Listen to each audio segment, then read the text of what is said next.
for Martin. Big moment. Kind of come on and said play hooker, and I thought he was joking for a second. Then he goes, no, you're actually playing hooker. Yet another offload on the current. Bulldogs for Galvin. Galvin scores in the blue and white of Canterbury, and 50,000 Bulldog fans go up like they're cheering for a Mortimer or a Hughes. They love him. Just to get the win with all these boys that have been so good to me the past week. The club's building something really special here, and yeah, love being a part of it. Canterbury win against Parramatta, the arch rival, 30 points to 12.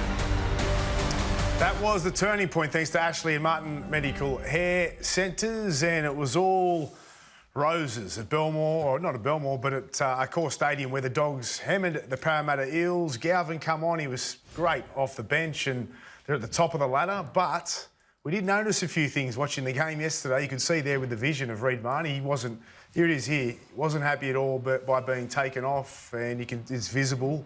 And then even Sexton, post-match interview with us, didn't even know he was going to move to 9. And the new kid on the block told him to go into his position of 9 and played 7. Yeah, it could be all smoke and mirrors, I don't know. You, you're 6, so you played 6 and they go, hey mate, move to 13. Honestly, yeah, I'd be filthy. Yeah, like that's been honest. Like I love watching them win. I love watching them play yesterday, and I thought they were great. And I think they can improve with Galvin. But if you're going to be honest, if I'm Sexton and I'm coming first, I'm their chief playmaker. We're winning the game, and then the new kid on the block comes out and says, "Mate, you go to 9. I'm playing 7." You are filthy. Even the contrast there with the vision of the entire Canterbury team jumping over Lockie when he scores that try, and the emotion of Cameron Ciraldo in the coaching box going up out of his chair. Like they're playing Parramatta sitting second last on the ladder, and the coach has got so much riding on this. And then you see the vision of Reid Marnie in the dressing room after a comprehensive win, kicking stones. Yeah. Like that you can't hide what the real feeling was there. There was always going to be, and we said it, there was always going to be a fall guy or 4 guys in this. Like, we know that. And I think Canterbury know that too. And unfortunately, it's looking like it's going to be Reid Marnie and a positional switch for Sexton after the weekend. Yeah. Let's start with Reid. He didn't look happy. That's obvious, right? So, is Reid a chance of moving on? I know next year, but before then, or where's he at? Do we know? Oh, it's possible, Braith. There's certainly a lot of rumours coming out of Belmore that, Reid is on the nose there, whether it's to do with his discipline in previous years, although he seems to have picked up in that area. Come on, no, don't start that. Don't start that. He's been one of the tenacious guys that's gone there. They signed, they had no one. And but he had been one of those problems, Gordy. Hard-working guys, he was at Parramatta. They were going really good. You know what I mean? I'd feel a little bit... He came from a grand final, didn't he? Yeah. He came from a grand final. He was one of the first, him and Bat Burton, I think, by memory, were the 2 real key signings to kick off this new era. He's gone through the tough times. He's been a part of this side that has started the season on fire. Yes, he's had his discipline problems, but as Gordy said, he plays with his heart on his sleeve, and it would have to be soul-destroying to be in his position right now. And as to where he goes... Don't start rumours about him, just... Move him on, like move him on. I just said that there is a suggestion that he may be moved on either next year or later on this year.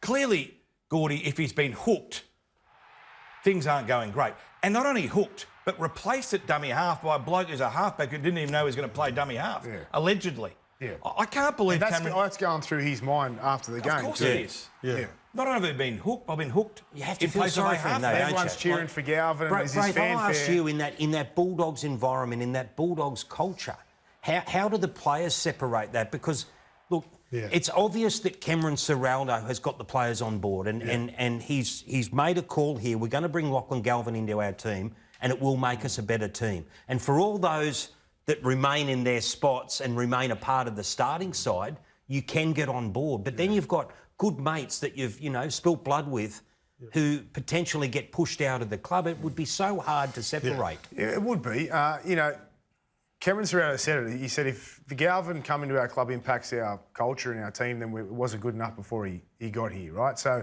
he's an exceptional coach and he's got it under control there. And when you're a player, you hurt for your mate, like you really do. It hurts you. It does, and you want to make sure he's okay, but you also want to win premierships. You know, because it's a little bit different, though, isn't it, to a young kid coming through the grade and taking your spot. This bloke's come from the outside. It would sting. Yeah. It would sting. You know, that's the reality of it. You know, It's we can dance around it, and the Dogs can too, and that's all fine because they're going to be strong enough and good enough to get through it. But the fact of the matter is, there's a couple of kids that are probably hurting there at the moment. You know, so anyway, it's excuse the pun. It's dog eat dog. It is. If a player comes along who is better, then the incumbent gets the boot from the great Dog himself. But you could see too with the way that Galvin straightens up their attack, and they just looked a better team straight up. And he runs. And that's first up. And that leads me to Sexton. Where will he land here? You know, the rumours straight away were that Galvin is there to play 7. It took, 60 minutes for him to get there. But does he... I mean, he's been named this week with Burton in the Origin squad, all that. But in 2 or 3 weeks' time, where do we see Sexton? Where do we see Galvin? Maybe Cameron Ciraldo's shown his hand by playing him at dummy half. Like, if one is to go and Reid Marnie gets pulled off the field the other day and they have such a rap on young Bailey Hayward, Sexton could play, even for the remainder of this season, that interchange role where if he can show that he's comfortable at dummy half and he can come on and fill in the halves, he keeps his place. I don't know. What do you think? Dummy half's a key position. It's a specialist position. I don't think the Dogs would want to throw a halfback in their dummy half over the back end of the season when they're running first. That's an enormous risk in my eyes. Off the bench, not as a start. I think it was just convenient for him yesterday, given the situation. I think Hayward would be that. Marnie's got to start. It'd be Marnie and Hayward, and Hayward would go into 9 if they need it. They wouldn't carry 2 halves in the team. Sexton, he'll be the 4 guy. If they don't do what they did yesterday, going forward, maybe they could stick with Sexton and Burton and have Galvin off the bench. It's unlikely, but other than that, I think Sexton will go. Does Galvin feel uncomfortable? Do you think he would feel awkward at this moment? No. He's coming to a side, though. He's clearly seeing other players in the side who have done a good job all year, are getting their noses out of joint. He's walked in off the street basically as a young, brash kid, but I'm just wondering whether deep down, is he feeling uncomfortable?